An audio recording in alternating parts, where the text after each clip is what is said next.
C'est un peu la période, hein, quand on arrive dans l'hiver, tout ce qui est gastro-entérite, donc virale ou bactérienne. Donc, qu'est-ce que c'est qu'une gastro-entérite? Je pense que vous l'avez tous vécu un jour.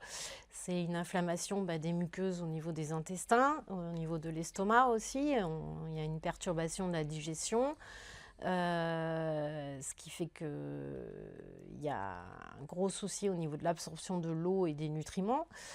En général, donc la plupart du temps, ces gastro-entérites, elles sont liées à des virus. Ça peut être des rotavirus, des norovirus, adénovirus, mais ça peut être aussi lié à des bactéries comme les salmonelles, les shigelles, les Escherichia coli ou encore les campylobactères. Donc, en fait, évidemment, ces bactéries ou ces virus vont entraîner un déséquilibre du microbiote. Et les symptômes que l'on va constater, ça va être des diarrhées liquides qui vont être fréquentes, parfois glaireuses, des douleurs évidemment intestinales, abdominales, des crampes, des gargouillements, des nausées, des vomissements.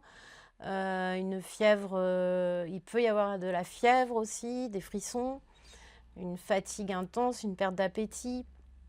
Après, il y a le gros risque aussi, c'est vraiment la déshydratation, la perte en eau et en sels minéraux. Donc là, il va falloir faire très attention chez les enfants, les personnes âgées, parce que la déshydratation peut se faire très rapidement et donc ça nécessite une surveillance stricte.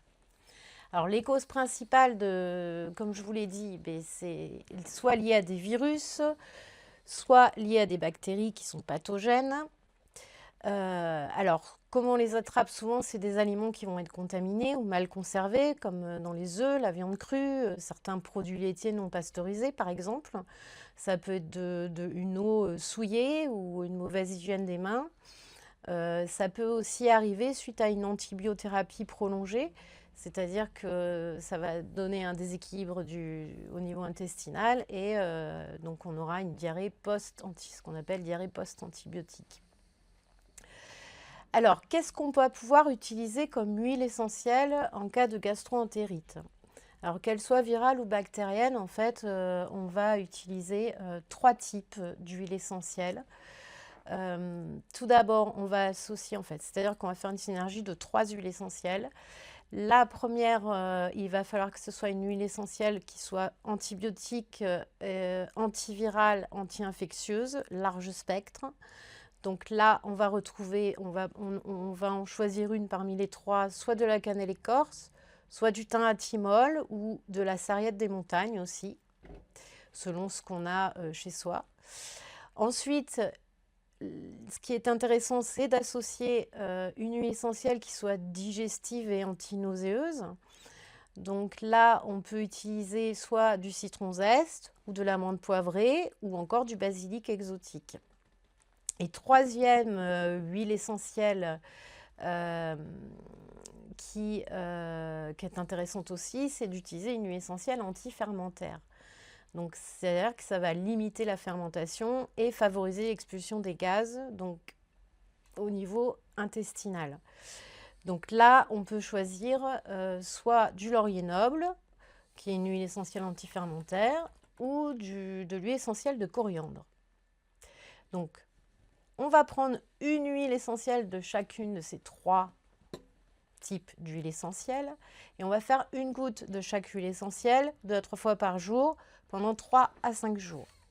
Alors vraiment, alors on peut mettre ces gouttes, on peut les prendre directement dans la bouche, on peut aussi les mettre dans une gélule vide acido-résistante pour avoir une quantité plus importante d'huile essentielle qui agissent au niveau des intestins. Par contre, c'est vrai que s'il n'y a pas d'amélioration au bout de 5 jours, ou s'il y a vraiment de la fièvre qui persiste, il y a toujours de la fièvre au bout de 3 jours, il faut vraiment consulter. Parce que après, surtout si c'est une intoxication bactérienne, en tout cas, voilà.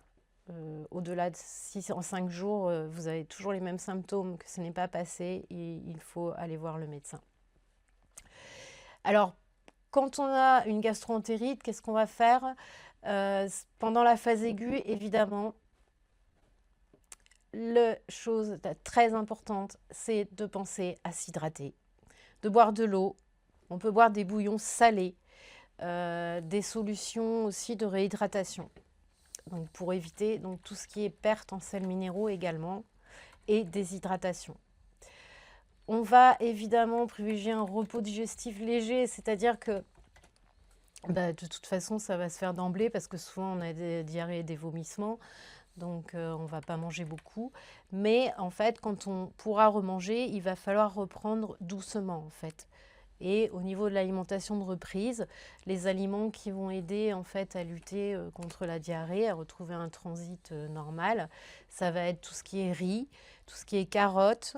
On peut prendre des bananes, les pommes, notamment plutôt alors cuites en compote, ou on peut se faire des bouillies de riz. Par contre, on va éviter tout ce qui est laitage, crudité, charcuterie, le café, l'alcool, les épices fortes, tout ce qui est plat très gras. Et ensuite, quand ça va mieux, eh bien, on va réintroduire progressivement les aliments riches en fibres solubles, comme les légumes cuits ou des flocons d'avoine, par exemple. Et évidemment, si on le souhaite, on peut très bien faire une cure de probiotiques spécifique de la flore intestinale pour se remettre plus vite, pour vraiment restaurer son microbiote.